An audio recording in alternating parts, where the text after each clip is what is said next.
Screen पे नहीं देख पा रहे हो? अभी जी सभी सर, लोग देख दिख पा रहा रहे है। हो स्क्रीन पर? Yes sir. चलो ठीक है। दिख रहा है सर। आ रही है सर, अभी आ रही है। और आज हमारा 6th क्लास है और टॉपिक आज हमारा है जेरेंट का 2nd क्लास है।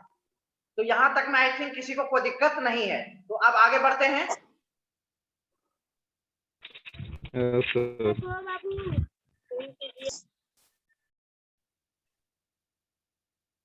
कुछ लोग अभी भी जुड़ रहे हैं, क्लास डिस्टर्ब हो रहा है। चलो अब आगे बढ़ते हैं। और मैं आपको बताया था कि आपके लिए मैं असाइनमेंट वाला जो है वो भी लेकर के आऊंगा। वर्ड पावर के हिस्से में बात किया था मैं कुछ आप लोग, तो उस वर्ड पावर का आज मैं जो 1000 में पढ़ाया था उसका कुछ असाइनमेंट नंबर 1 का है। इसका मेरे पास वर्ड में नहीं था, इसलिए मैंने आज फोटो को ही पेस्ट कर दिया था, कल किसी से मंगवाया था। तो आज थोड़ा सा देख लेते हैं। और ये सभी आप सभी जितने बच्चे हो, फ्यूचर में अगर कोई भी एग्जाम का प्रिपरेशन करना चाहते हो, जैसे कि आप अपने स्क्रीन पे देख पा रहे होंगे, विशेष करके जो यहाँ पे कंटेंट है वो आपका विशेष रूप से मैं बात करूं एसएससी के लिए बिल्कुल 100% सफिशिएंट है। चाहे आप ग्रेजुएशन लेवल पे बात करो या फिर आप 10+2 एग्जाम का, या तो फिर आप 10th लेवल पे। उसके अलावा ये एयरफोर्स के लिए 100% सफिशिएंट है, नेवी के लिए है। तो ये सारे सभी पोस्ट के लिए एफिशिएंट है। बाकी आप जितने भी हैं उन सभी के लिए ये पर्याप्त है। तो अभी आज हमारा फर्स्ट डे है वर्ड पावर में, और वर्ड पावर में आज मैं लेकर के आया हूं एडम फ्रेजेज। तो एडम फ्रेजेज में सबसे पहले मैं देख लेता हूं, एक बार रिवीजन प्रत्येक दिन करते जाएंगे और प्रत्येक दिन अलग अलग टॉपिक लेकर के आएंगे। आज एडम फ्रेजेज है तो देखेंगे कल क्या हमारा होगा हिस्से में। तो सबसे पहले है एचिले हिल्स। एचिले हिल्स के मतलब होता है कमजोर पक्ष। देखो यहाँ पे कमजोर एक अलग वर्ड है और पक्ष एक अलग है। यहाँ पे जो हिंदी है उसमें से थोड़ा एक साथ में हो गया है, लेकिन फिर भी हम लोग समझने का प्रयास करेंगे। देखो ये आपका एडम फ्रेज है, इसके बाद आपका हिंदी मीनिंग है, इसके बाद आपका इंग्लिश मीनिंग है। तो यहाँ पर है कमजोर पक्ष के मतलब होता है स्मॉल बट फैटल वीकनेस, मतलब छोटा हो लेकिन वह कमजोर और काफी खतरनाक हो। छोटा हो, कमजोर और खतरनाक हो। तो फैटल के मतलब यहाँ देख पा रहे होंगे, यहाँ पे लिखा हुआ है खतरनाक। इसके बाद है एड फ्यूल टू फायर, आग में घी डालना। आग में घी डालना के मतलब किसी को बहकाना या समस्या को और ज्यादा बदतर कर देना। इसके लिए प्रयोग होता है जो है to make a better all. ठीक है। इसके बाद है एन आर्म चेयर जॉब। ये रट जाओ, अगर नहीं समझ आता है तो रट जाना है। मैं आपको बताऊंगा नेक्स्ट क्लास में कि हमारे एग्जाम में या किस प्रकार के सवाल बनते हैं, तो मैं आपको नेक्स्ट क्लास में बताऊंगा। लेकिन अभी फिलहाल के लिए अभी 10 हैं, 10 का देख लेते हैं। एड फ्यूल टू फायर, आग में घी डालना मतलब समस्या को और भी खराब कर देना, इसके लिए प्रयोग करते हैं। एन आर्म चेयर जॉब, आसान एवं अच्छी आय वाली नौकरी। देख लो यहाँ पे अलग अलग वर्ड में नहीं है, तो आप लोग थोड़ा सा समझने का प्रयास करना। आसान एवं अच्छी आय वाली नौकरी। Good income job with high comfort, मतलब कि अच्छा इनकम भी है, पैसा भी अच्छा कमा लेते हो और आराम से कमा रहे हो, तो उसी को कहते हैं एन आर्म चेयर जॉब। इसके बाद है एन एक्स टू ग्रीन, मतलब स्वार्थ से भरा हुआ उद्देश्य। तो देखते हो कि सभी बहुत सारे ऐसे आदमी हैं जिनका उद्देश्य क्या होता है, स्वार्थ से भरा होता है। उसी के इंग्लिश मीनिंग में क्या कहेंगे, something done for selfish reason, मतलब कि कुछ अपना पर्सनल यूजेज के लिए या पर्सनल पर्पस से किसी का प्रयोग करना, तो वे आपका स्वार्थ से भरा उद्देश्य के अंदर आता है। उसके बाद एंड आयरन विल, दृढ़ इच्छा शक्ति, जिसे हम स्ट्रॉन्ग विल पावर भी कहते हैं, जो आपका यहाँ पे है स्ट्रॉन्ग विल पावर। कोई कुछ कह रहे हो क्या? नहीं। उसके बाद है एन ओल्ड फ्लेम। हाँ,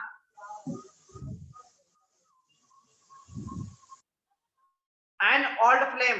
एन ओल्ड फ्लेम के मतलब होता है प्यारा, पुराना प्यार। पुराना प्यार के मतलब a person with whom one had romantic relationship in the past, मतलब कि दो आदमी के बीच में जो पुराना उनके अच्छा एक संबंध रहा होगा, रोमांटिक रहा होगा, अच्छा रहा होगा, उनके लिए हम लोग कहते हैं एन ओल्ड फ्लेम। इसके बाद है next an old head on young shoulders, अपनी उम्र से ज्यादा समझदार होना। बहुत सारे बच्चे होते हैं कि उम्र कम है लेकिन समझदारी उसमें ज्यादा आ जाता है, तो उसके लिए हम लोग प्रयोग करते हैं an old head of soldier. Allah Rakha. अरे कहाँ से आवाज आ रहा है? प्लीज बंद करो तो पहले। अंजू कुमारी बंद करो। इसके अलावा जितने का है सभी लोग म्यूट कर लें। पहले भी बोल चुका हूं कि पढ़ाई के समय म्यूट रखें, बाकी उसके बाद आप लोग को जो भी सवाल पूछना है अनम्यूट करके पूछे, फिर बंद कर दे, क्योंकि नहीं तो क्लास डिस्टर्ब होगा। आप ही लोग का डिस्टर्ब होगा। पता है कि आप लोग के इसमें मात्र 40 मिनट है और पढ़ाई मात्र हमारा 35 मिनट होता है, लेकिन फिर भी आप लोग थोड़ा समझने का प्रयास करो। एंड आयरन विल, तो ये समझ गए। एंड ऑल्ड फ्लेम, ये भी समझ गए। फिर है an old head on young shoulder, मतलब अपने उम्र से ज्यादा समझदार होना। वो बहुत ऐसे विशेष गांव के जो बच्चे होते हैं, आप लोग में से भी होंगे कि आप जितना उम्र का हो उससे ज्यादा समझदार हो। आप अपने से घर में कोई भी समस्या या कोई भी समस्या उसको समाधान भी कर लेते हो, और बिना कहे अब घर के फीलिंग को समझ जाते हो, परिवार के फीलिंग को समझ जाते हो, या जो आपके घर के परिवार वाले जितने उन सभी को सदस्यों को समझते हो, तो उसको कहते हैं। और इसके मैंने ये लिखा है, ए चाइल्ड और young person who thinks and talk like older and experience person. कुछ बच्चे होते हैं जो बड़े के जैसे, या एक समझदार व्यक्ति या काफी एक्सपीरियंस व्यक्ति के जैसा वह प्रयोग करता है। इसके बाद है आपका an olive branch. Olive branch के मतलब होता है शांति निवेदन। शांति निवेदन के मतलब होता है ए पीस रिक्वेस्ट या पीस ट्रीटी। पीस रिक्वेस्ट या पीस ट्रीटी के मतलब होता है कि कोई भी काम बहुत शांति निवेदन से निकालना। जब आपको किसी से काम निकालना होता है तो आप देखते हो कि उसके पास जो व्यवहार करते हो बिल्कुल आप साइलेंट मोड में करते हो और बहुत ही आराम से करते हो, ईमानदारी से करते हो। तो उसके लिए हम लोग प्रयोग करते हैं एन ऑलिव ब्रांच। थोड़ा सा स्क्रीन व्हाइट हो गया है, थोड़ा सा हम लोग इंतजार करेंगे, सही हो जाएगा। फिर भी मेरा आवाज तो सबके पास पहुंच रहा है ना? सर क्लियर नहीं दिख रहा है। Yes sir. चलो ये आवाज तो आ रहा है ना मेरा? Yes sir. Yes sir. और एक बात नोटिस कर देता हूँ, जितने लोग अभी जुड़े हुए हो, कोई भी नाम फालतू नाम के साथ नहीं आओगे। कोई ओप्पो वीवो और ये नाम के पहले टाइटल कोई भी कुछ नहीं लगाओगे। सिंपली अपना जो पूरा नाम है वो लिखोगे, इसके अलावा कुछ नहीं लिखोगे, नहीं तो फिर अगला दिन से मैं कोई अप्रूव नहीं दूंगा, पहले बता दे रहा हूँ। उसके बाद है एप्पल ऑफ डिस्कॉर्ड। इसके मतलब होता है झगड़े का कारण। तो देखो झगड़े का कारण कहते हैं ना मैटर ऑफ डिस्प्यूट। तो अब मैटर ऑफ डिस्प्यूट बहुत जगह पे प्रयोग होता है। मैटर ऑफ डिस्प्यूट मतलब झगड़े का कारण। दिमाग में हमेशा बैठा लो, क्योंकि जब आप कोई भी आप राइटिंग स्किल में काम करोगे और वहां पे आएगा वर्ड, तो एप्पल ऑफ डिस्कॉर्ड आएगा, झगड़े का कारण है। या फिर मैं आपको झगड़े का कारण से बहुत सारे वर्ड लिखाऊंगा, बहुत सारा वर्ड रिपीट करेगा, लेकिन यहाँ पे हम लोग समझने का प्रयास करेंगे एप्पल ऑफ डिस्कॉर्ड तो मतलब झगड़े का कारण, मैटर ऑफ डिस्प्यूट। उसके बाद है एप्पल ऑफ वन आइज। तो एप्पल ऑफ वन आइज का मतलब होता है दुलारा प्यारा होना। तो एप्पल के मतलब ये मत सोचना कि एप्पल के मतलब यहाँ सेव है, और ओफ का मतलब क्या होता है, वन के मतलब एक, और आई के मतलब आंख। तो एप्पल का एक आंख ये नहीं, मतलब उसके लिए प्रयोग करते हैं। कहाँ से आवाज आ रहा है? प्लीज बंद करने पर। अंजू कुमारी, अंजू कुमारी एक बार बोल चुका हूं ना, जब आपको कुछ बोलना हो तभी आप ऑन करें, अन्यथा बंद रखें। इसके बाद है एप्पल ऑफ वन्स आइज। मतलब यहाँ पे ये नहीं होगा कि सेव का एक आंख, ये नहीं, दुलारा प्यारा होना। कि माँ, देखो माँ और पिता के समान के सामने कोई भी बच्चा हो क्या लगता है? प्यारा लगता है। चाहे उसके बच्चे में कोई भी दिक्कतें हो, लेकिन वो हमेशा प्यारा होता है। तो उसके लिए हम लोग क्या करते हैं प्रयोग, एप्पल ऑफ वन्स आइज, दुलारा प्यारा होना। इंग्लिश में इसी का वर्ड में क्या लिखेंगे, वेरी लवेबल या डियरेस्ट वन, ये हम लोग प्रयोग करेंगे। तो ये सभी आप क्या करोगे, रिमेम्बर करोगे। हाँ, एप्पल का मतलब, एप्पल का पूरा नाम मतलब हिंदी क्या क्या होता है? देखो एप्पल के मतलब अगर हम सिर्फ सिंगल प्रयोग करेंगे तो एप्पल का मतलब सेव होता है, लेकिन ये कंप्लीट वर्ड के मतलब एप्पल ऑफ डिस्कॉर्ड, तो ये पूरा का मीनिंग देखोगे, इसका मीनिंग होता है झगड़े का कारण। एप्पल ऑफ वन साइड, तो यहाँ पे है दुलारा प्यारा होना, क्योंकि ये एडम फ्रेजेस है, और एडम फ्रेजेस का मतलब होता है कि जो भी यहाँ वर्ड आएगा, जो भी वर्ड आएगा उसका कोई भी अपना खुद का मीनिंग नहीं होगा। ठीक है, इसका स्वयं यानी कि नो मीनिंग ऑफ इटसेल्फ, इसका कोई भी अपना कोई मीनिंग नहीं होगा।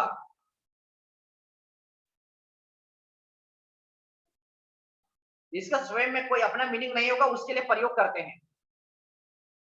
ठीक है, अब कोई भी देख लो यहाँ पे जितने भी सेंटेंस लिखा हो, जैसे आप यहाँ देखो आयरन, आयरन के मतलब लोहा, विल के मतलब होता है इच्छा शक्ति, तो अब लोहा शक्ति तो यहाँ तो प्रयोग नहीं कर सकते हैं, तो इस प्रकार से कोई भी ले लोगे तो इसका कोई अपना प्रॉपर मीनिंग नहीं है। इसके अनुसार हम लोग जो प्रयोग करते हैं बोलचाल के भाषा में, उसके लिए ये प्रयोग में लाया जाता है, जिसे आप लोग कहते हो ना मुहावरे और लोकोक्तियां, वही ये है। ये कहते हो कि आग में घी डालने का काम कर रहा है, तो जो आप मुहावरा लोकोक्तियां पढ़ते हो हिंदी ग्रामर, वही यहाँ पे है। तो यहाँ तक में किसी को कोई दिक्कत है क्या इसके अलावा?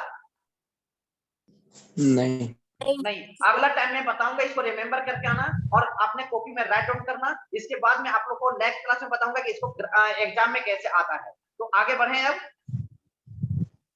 Yes sir. चलो अब यहाँ पर देखो, आपके स्क्रीन पर है infinitive and gerund are different. देखो इन्फिनेटिव में आपको पढ़ाया अभी तक नहीं है, क्योंकि इन्फिनेटिव में तो हिस्सा हम लोग जिक्र किए थे कि इन्फिनेटिव के अंदर हमारा दो होता है, एक आपका टू इन्फिनेटिव होता है और एक आपका सिर्फ इन्फिनेटिव होता है। टू इन्फिनेटिव या हम लोग दूसरे में अगर टू का प्रयोग करेंगे तो दूसरा हमारा वेयर इन्फिनेटिव हो जाता है। तो ये हम दो पढ़े आने की डिस्कस करेंगे नेक्स्ट क्लास में, लेकिन अभी हम लोग समझते हैं कि इन्फिनेटिव और जेरेंड आर डिफरेंट। ये दोनों क्या होते हैं? अलग अलग होते हैं। इस बात को ध्यान दोगे, ये दोनों बिल्कुल अलग अलग हैं। ये दोनों क्या है हमारे? अलग अलग हैं। लेकिन यहाँ पर बट हेयर, यहाँ पर जो यहाँ पर हमारा मीनिंग है दोनों का, वो क्या है? सेम है। तो यहाँ पे आपका इन्फिनेटिव और जेरेंड का जो मीनिंग निकलेगा सेम निकलेगा। इस पर मैं आपको बहुत अच्छे तरीके से बताने वाला हूँ, और आप जब भी राइटिंग स्किल पर काम करते हो तो वहां पे ये सारे वर्ड का बहुत ज्यादा अच्छे तरीके से प्रयोग किया जाता है, और ये आपके एग्जाम के व्यू से भी काफी ज्यादा इंपॉर्टेंट टॉपिक में से एक हो जाता है। तो अभी यहाँ पर देखो कि आपका कुछ वर्ड है, जैसे लिखा हुआ है यहाँ पे कि walking is good for health. तो walking is good for health, तो मैंने आपको बताया था कि जब जेरेंड का स्टडी कर रहे हैं तो ये हमारा एक्चुअली में अभी V4 है, और ये V4 सब्जेक्ट के प्लेस पे है। जब सब्जेक्ट के प्लेस पे जब मेरा V4 होगा तो वह आपका किसका काम करेगा? नाउन का काम करेगा। किसका काम करेगा? नाउन का। और ये जो नाउन है वो आने के सब्जेक्ट के प्लेस पे दो ही चीज होता है, नाउन या प्रोनाउन। तो प्रोनाउन तो है ही नहीं है, इसका मतलब ये क्या हो गया? नाउन हो गया। तो और जो नाउन का जैसा काम करे, सब्जेक्ट जैसा काम करे, ओवरऑल इसी को हम लोग क्या कहते हैं? यहाँ पे जेरेंड का देंगे। क्या कह देंगे? जेरेंड का देंगे। तो walking is good for health, तो यहाँ पे ये नहीं कहोगे कि टहल रहा स्वास्थ्य के लिए अच्छा है, यहाँ कहोगे कि टहलना स्वास्थ्य के लिए अच्छा है। तो टहलना एक नाउन का जैसा काम हो रहा है, तो ये हमारा जेरेंड है। यहाँ तक क्लियर है सबका? Yes sir. यहाँ तक क्लियर है? Yes sir. ठीक है। उसके बाद हम लोग देखते हैं कि मैं इसी सेंटेंस को दोबारा लिखा हूं, लेकिन जो हमारा अंतर है अभी सिर्फ अंतर है वॉकिंग और यहाँ है टू वॉक। तो यहाँ पर अंतर देखो, तो अंतर यहाँ वॉकिंग के जगह टू वॉक है। तो अभी मैंने बताया था कि इन्फिनेटिव के अंदर, या फिर हम लोग जो इन्फिनाइट का नाम लिए थे, इस इन्फिनाइट के अंदर हम लोग दो चीज पढ़ते हैं। एक पढ़ते हैं टू इन्फिनाइट, और एक में हम लोग पढ़ते हैं वेयर इन्फिनाइट, या इसी का दूसरा भी नाम है वेयर इन्फिनेटिव। और हमारा टू इन्फिनेटिव का दूसरा नाम कहते हैं ओनली इन्फिनेटिव। ओनली इन्फिनेटिव भी कहते हैं। ठीक है, तो एक बात समझ लेना कि टू इन्फिनाइट या इन्फिनेटिव रहेगा तो इसके मतलब है टू वाले वर्ड का हम लोग प्रयोग कर रहे हैं। और वेयर इन्फिनेटिव कि जहां पे टू का प्रयोग नहीं करते हैं, इसमें हमारा टू का प्रयोग नहीं होता है, जबकि हमारा इसमें टू का प्रयोग होता है। इतना ही अंतर है। अब देखो यहाँ पे वॉकिंग है और एक आपका टू वॉक है, तो टू वॉक में यहाँ टू लगा हुआ है, to walk is good for health. तो ये भी हमारा सेंटेंस सही है, क्योंकि अभी बताया था कि इन्फिनेटिव और जेरेंड ये बिल्कुल अलग अलग होते हैं, इन दोनों के बीच में कोई रिलेशन नहीं है। लेकिन यहाँ पर जो है वो इन दोनों का सेम मीनिंग होता है, और सेम मीनिंग के मतलब ये हुआ कि यहाँ पे जब टू वॉक, एक बात समझने का प्रयास करना, जब टू वाक, या फिर मैं इसी को कह सकता हूँ दूसरे लैंग्वेज में, एक जनरल भाषा में, कि टू के बाद टू प्लस जब V1 का प्रयोग हमारा किसका जैसा होने लगे, सब्जेक्ट के जैसा होने लगे, या फिर हम कह सकते हैं ऑब्जेक्ट के जैसा होने लगे, या कह सकते हैं एडजेक्टिव का जैसा होने लगे, तो ये हमारा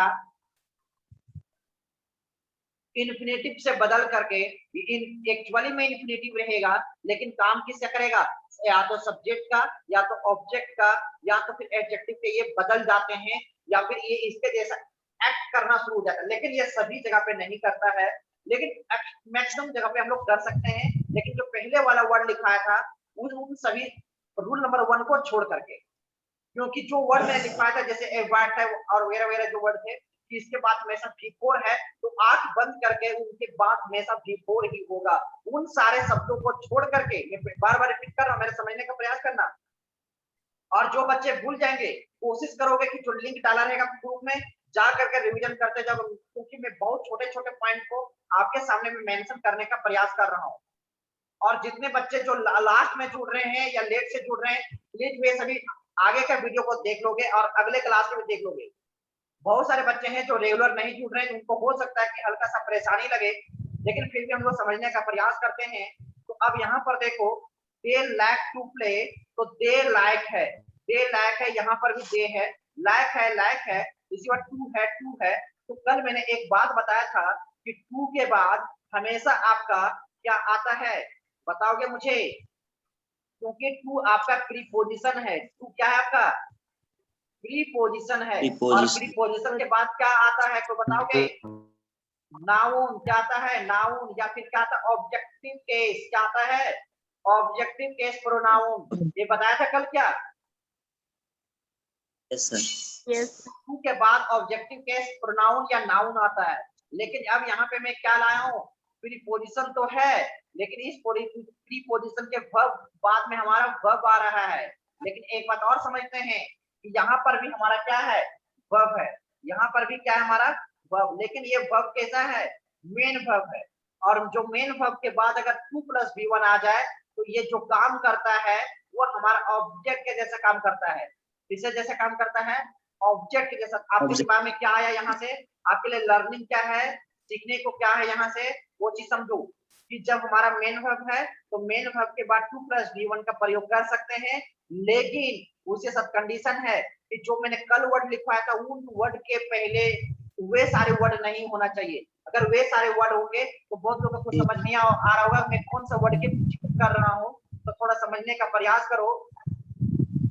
देखो जैसे कल मैंने आपको समझाने का शायद प्रयास किया था, देखो यहाँ पे देख पा रहे हो, अभी सभी लोग देख पा रहे हो ना, यस सर। Yes sir. तो ये सारे वर्ड का यहाँ पर देखो, इनके बारे में बताया था कि avoid, consider, deny, enjoy, remember this, ये सारे वर्ड हैं। तो आंख बंद करके V4 का प्रयोग करोगे, लेकिन ये सारे वर्ड नहीं है। फिर से बोल रहा हूँ, जब ये सारे वर्ड नहीं है तो आप 2 + V1 का भी प्रयोग करके आप काम अपना निकाल सकते हो, और हमारा काम निकलता भी है। जैसे अभी बता रहा हूँ ना यहाँ पे कि टू प्ले, तो देखो यहाँ पे जब हमारा मेन वर्ब है तो मेन वर्ब के बाद 2 + वर्ब का V1 फॉर्म हम प्रयोग में ला सकते हैं। लेकिन ये हमारा ऑब्जेक्ट के जैसा काम करेगा कि मैं क्या, आई लाइक टू प्ले, मैं खेलना पसंद करता हूँ, तो वो खेलने के लिए यहाँ पे, लेकिन ये जो पोजीशन है वो आपका ऑब्जेक्ट का है। क्लियर है यहाँ। इसके बाद इसी तरह से दे लाइक टू प्लेइंग, तो क्या हमारा यहाँ दे लाइक टू प्लेइंग क्या हमारा सही है या कोई गलत है, कोई बताओगे जल्दी फटाफट मुझे को बता दो कि इन दोनों सेंटेंस में।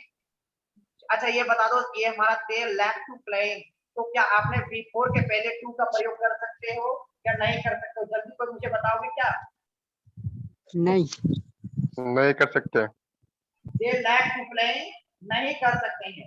यहाँ पे टू का प्रयोग हमारा करना गलत है, यहाँ पे नहीं होगा, क्योंकि टू के बाद अभी बताया था जब हमारा मेन वर्ब रहेगा तो सिर्फ V1 का ही प्रयोग करेंगे। किसका प्रयोग करेंगे, V1 का, और V4 का प्रयोग नहीं करेंगे। और V4 का प्रयोग करेंगे तो इसके पहले वाले प्रीपोजिशन को हटा देंगे। तो ये हटा दिए, तो इस प्रकार से अब हमारा क्या हो गया, सही हो गया। नेक्स्ट में देखो, तो एक आपका इंपॉर्टेंट पॉइंट है कि अवॉइड के बाद कभी भी यहाँ पर एवॉइड के बाद, अभी देखो एवॉइड के बाद हमेशा क्या आता है, कोई मुझे बताओगे? देखो कल वाला रूल में मैंने लिखवाया था एवॉइड, जिनके पास एवॉइड के बाद बताया था बिफोर होता है। जो लोग नहीं देख पा रहे हैं उनका स्क्रीन पे थोड़ा देखोगे, आपको थोड़ा हेल्प मिल जाएगा। स्क्रीन पे देख पा रहे हो? देखो मैं थोड़ा हाईलाइट कर देता हूं आपके लिए। एवॉइड देख पा रहे हो, फर्स्ट नंबर में ही है। Yes sir. एवॉइड के बाद क्या होता है, देखो V4 का प्रयोग होता है ना, V4 का प्रयोग। लेकिन अब हमारा यहाँ पे देखो क्या लगा हुआ है, अभी हम लोग क्या पढ़ रहे हैं, एवॉइड के बाद टू है, स्मोक है। तो बताओ यहाँ पे क्या टू स्मोक हमारा लगाना सही है? He is avoiding तो क्या ये सेंटेंस सही है? जी नहीं, ये सेंटेंस हमारा गलत है। क्या है? गलत है। लेकिन इसका सेंटेंस सही सेंटेंस क्या है? अच्छा, इसका आगे सेंटेंस हमारा नहीं है क्या? तो अब जब इसे सुधारना हो, ये सेंटेंस हमारा अभी गलत है, तो इसे सही सेंटेंस अच्छे से मिटा देता हूँ यहाँ पे। ये सेंटेंस हमारा एरर है, तो इसे सुधारने के लिए हम लोग क्या सही करेंगे कि एवॉइडिंग के बाद स्मोक ना, टू स्मोक ना होकर के सिर्फ और सिर्फ क्या होगा, स्मोकिंग होगा। क्या होगा? स्मोकिंग। देखो मैं पहले बता चुका हूँ, जो हमारा रूल 1 है उस रूल में आपका जितने वर्ड है उसे आप रिमेम्बर कर लोगे, उसके बाद हमेशा B4 होगा। अगर वो वर्ड आ गया तो हमारा वो पहले वाला ही रूल फॉलो करेगा, और वो सारे वर्ड नहीं है तो 2+B1 वाला भी रूल से फॉलो करेंगे, और इसका भी उपयोग करके सेंटेंस को बना सकते हो। यहाँ तक किसी को कोई दिक्कत है क्या? No sir. No sir. No sir. Sir हाँ, 5 फिर से समझा दीजिए ना। कौन सा पॉइंट? 5 वाला। ये वाला 1 2 3 4 ये वाला ना। Yes sir. He is avoiding to smoke here। मैं बोल रहा हूँ कि जो अवॉइड वर्ड है, मना करना, ये इसके कल के रूल में हम लोग पढ़े हैं कि अवॉइड के बाद हमेशा V4 का प्रयोग होता है। इसका प्रयोग होता है V4 का, लेकिन हमारा यहाँ V4 का प्रयोग नहीं है। जब V4 का प्रयोग नहीं रहेगा तो हम लोग इसे गलत मानेंगे, और यहाँ पे हमारा V4 नहीं है, और क्या है 2+ स्मोक, और 2+ स्मोक गलत है।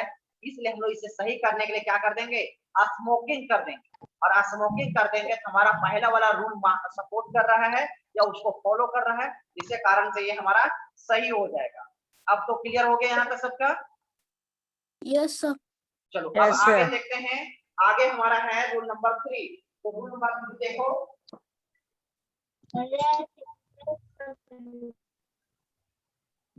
अब रूल नंबर 3 में देखोगे तो आपके लिए बहुत इंपॉर्टेंट है, और इसके बारे में थोड़ा आपको समझना भी जरूरी है। मेरे यहाँ पे लिखा है अभी कि we always use infinitive, we always use infinitive. अभी देखो इसके जस्ट पहले वाला पेज में मैंने डिस्कस किया था अभी कि इन्फिनेटिव आपके रहेंगे, तो समझ जाना इन्फिनाइट का आगे जो आपका है टू इन्फिनाइट लिखा रहेगा या इन्फिनेटिव लिखा रहेगा। इन्फिनेटिव लिखा रहेगा तो समझ जाना कि टू का प्रयोग होगा, और बेर इन्फिनेटिव या बेर इन्फिनाइट या बेर इन्फिनेटिव तो टू का प्रयोग नहीं होगा। तो वही चीज में यहाँ पे है कि हमारा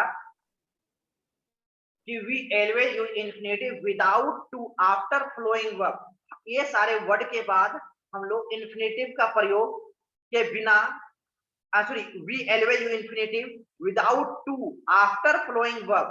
तो ये सारे वर्ब के बाद हम लोग टू को, सॉरी, ये सारे वर्ब के साथ हम लोग टू का प्रयोग नहीं करेंगे, और टू का प्रयोग नहीं करेंगे तो क्या का प्रयोग करेंगे, इसके बारे में भी हम लोग को जानना बहुत ज्यादा जरूरी है। तो इसके लिए अब हम लोग समझते हैं लेट, LED। तो लेट एक्चुअली ये आपका यहाँ पे लेट नहीं होगा, यहाँ पे आपका लेट बताना मुझे, लेट LET लेट है। इसके बाद बीड है, ठीक है, इसके बाद आपका मेक है, इसके बाद आपका हेल्प है। तो यहाँ पर देखो जो बीड के मतलब होता है आदेश देना, क्या होता है, बीड के मतलब आदेश देना। बीड के मतलब होता है आदेश देना या बोली लगाना, दाम लगाना, और बोली लगाना का एक और हम लोग प्रयोग करते हैं ऑप्शन। बोली लगाना। तो यहाँ पर देखो मेक हो गया जानते हो, बनाना, हेल्प मतलब मदद करना। इन सारे वर्ड के बाद हमेशा आपका V1 का प्रयोग करेंगे। किसका प्रयोग करेंगे? V1 का। आपके दिमाग में आ रहा होगा क्या VI वर्ब में ING का प्रयोग कर सकते हैं? क्या हम लोग 2 + V1 का भी प्रयोग कर सकते हैं? तो हम लोग इनमें थोड़ा सा स्क्रीन हमारा व्हाइट हो गया इसलिए मैं तो रुक गया हूं, फिर भी समझने का प्रयास करते हैं कि V1 या वर्ब में ING या 2 + V1 क्या ये सारे प्रयोग कर सकते हैं? तो यहां पर देखोगे तो ये पता चलेगा कि V1 का प्रयोग कर सकते हैं, लेकिन इन दोनों का प्रयोग यहाँ पे नहीं कर सकते हैं। तो इस पर मैं सेंटेंस भी बनाऊंगा, एग्जाम्पल भी दूंगा, लेकिन पहले इन तीनों को हम लोग समझ लेते हैं। इसके बाद है वॉच है, नोटिस है, सी है, हियर है। तो अब यहाँ देखो ये सारा काम वॉच मतलब देखना, देखना किससे? आंखों से। नोटिस करना या आंखों से, सी मतलब देखना, हियर का मतलब सुनना। कुल मिला के हमारा सेंस ऑफ ऑर्गन के द्वारा जो हमारे 5 ज्ञान इंद्रियां उसके द्वारा काम होता है। तो इसलिए हम लोग इसमें वर्ब में ING का तो अगर यहाँ प्लीज हल्ला ना करें, पहले म्यूट करें। कौन है? म्यूट सब करो। अपना अपना माइक। पहले भी बोल चुका, म्यूट करो। नहीं पढ़ना सीधा बाहर हो जाओ। अब यहाँ पर देखो कि वॉच है, नोटिस है, सी है और हियर है। तो इसके बाद आप वर्ब में ING का प्रयोग कर सकते हो, वर्ब 1 का भी प्रयोग कर सकते हो, लेकिन 2 + V1 का प्रयोग नहीं कर सकते हो। ये कुछ ऐसे लिमिटेड वर्ड हैं जो बहुत एग्जाम में आते हैं और ये आपका इंपॉर्टेंट भी है एग्जाम के व्यू से भी। चाहे आप SSC का या नेवी का, एयरफोर्स का या कोई भी डिफेंस में या इंग्लिश को बेहतर भी करना चाहते हो तो उस केस में सभी चीज आपके लिए इंपॉर्टेंट है। इसके बाद हम थोड़ा बात करेंगे इधर। तो dare not, need not, would better, had better, do nothing but, do something but. तो ये सारे जो वर्ड हैं इन सभी के बाद अगर मैं बात करूं तो आपका +V1, इसके बाद प्लस वर्ब में ING, इसके बाद 2 + V1। अब यहां पर देखेंगे तो यहां सभी का क्या आप लोग प्रयोग कर पाएंगे? तो यहाँ पे इसका प्रयोग तो हो जाएगा, लेकिन इन दोनों का प्रयोग नहीं होगा। मतलब ये सारे वर्ड आपके लिए इंपॉर्टेंट हैं। और अब हम थोड़ा सा समझते हैं कि लेट का विशेष हम लोग थोड़ा चर्चा करेंगे। तो ये समझो लेट के बाद हमेशा ग्रामर में, हमेशा बता रहा हूं और पूरे ग्रामर की बात कर रहा हूं, पूरे ग्रामर में ऑब्जेक्टिव केस का प्रयोग करते हैं। किसका प्रयोग करते हैं? ऑब्जेक्टिव केस का। और इस ऑब्जेक्टिव केस के बाद हमेशा V1 का ही प्रयोग होगा। समझ आ रहा है मेरा बात सबको यहाँ तक? ये बहुत इंपॉर्टेंट वर्ड है, आप बोल चाल के भाषा में लोग को सुनते भी होंगे। लेट अस गो, लेट अस प्ले। तो अब यहाँ पे लेट का प्रयोग है, तो लेट के बाद हमेशा ऑब्जेक्टिव केस होगा और ऑब्जेक्टिव केस के बाद हमेशा V1 होगा। इसके बाद कोई भी ना 2 + V1, ना वर्ब में ING, ना आपका सेकेंड और थर्ड फॉर्म, कोई भी फॉर्म प्रयोग नहीं होगा। तो इस पर हम लोग कुछ देखते हैं। सेंटेंस हमारे पास है और उस सेंटेंस का थोड़ा सा जिक्र करते हैं। तो सबसे पहला है हम my friend wants to play billiards. तो बिलियर्ड्स एक गेम है जो आपका ये है। और जिनको मैं नाउन पढ़ाया हूं, इस बिलियर्ड्स के बारे में मैं बताया हूं कि इसके अंत में यस आता है। देखने से ये प्लूरल नाउन लगता है, यानी कि seen as plural noun, seen as plural noun, but it is actually singular. ये देखने से प्लूरल लगता है लेकिन वास्तविक रूप में क्या है? ये आपका सिंगुलर है। ये यहाँ पे है। इसी प्रकार से तो अब देखते हैं sentence my friend wants to play billiards और यहाँ है प्लेइंग बिलियर्ड। तो ये बताओ क्या ये हमारा सेंटेंस सही है या गलत है? कोई मुझे बताओगे क्या? टू प्ले बिलियर्ड्स सही है।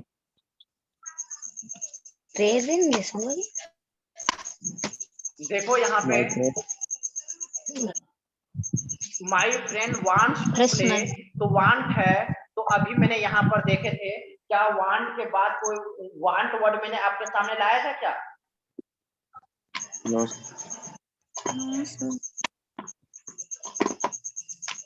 कोई भी बोलो, जल्दी बोलो, लेट मत करो। नहीं सर। नहीं चलो अब यहाँ पे थोड़ा सा समझने का प्रयास करना। सर आवाज आ रहा है सर। बंद एक कीजिए आप बार हो लोग। चुका, कौन है? समझ नहीं आ रहा है क्या?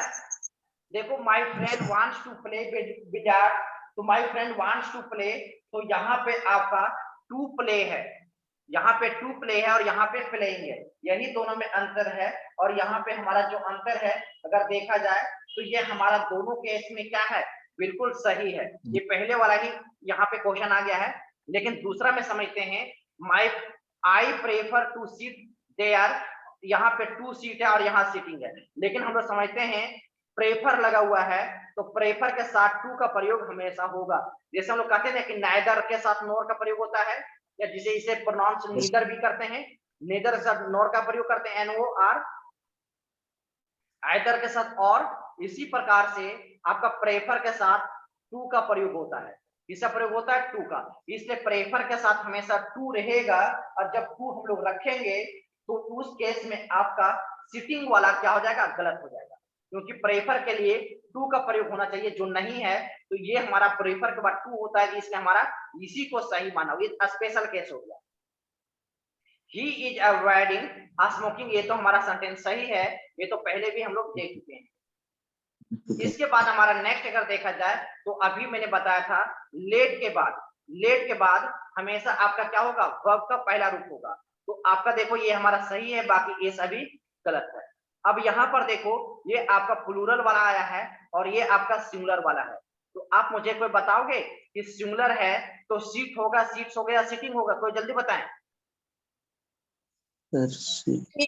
सीट होगा। सीट ही होगा। लेट आ गया ना, तो आपका यही होगा मतलब लेट के बाद ऑब्जेक्टिव केस प्लस V1, ये हम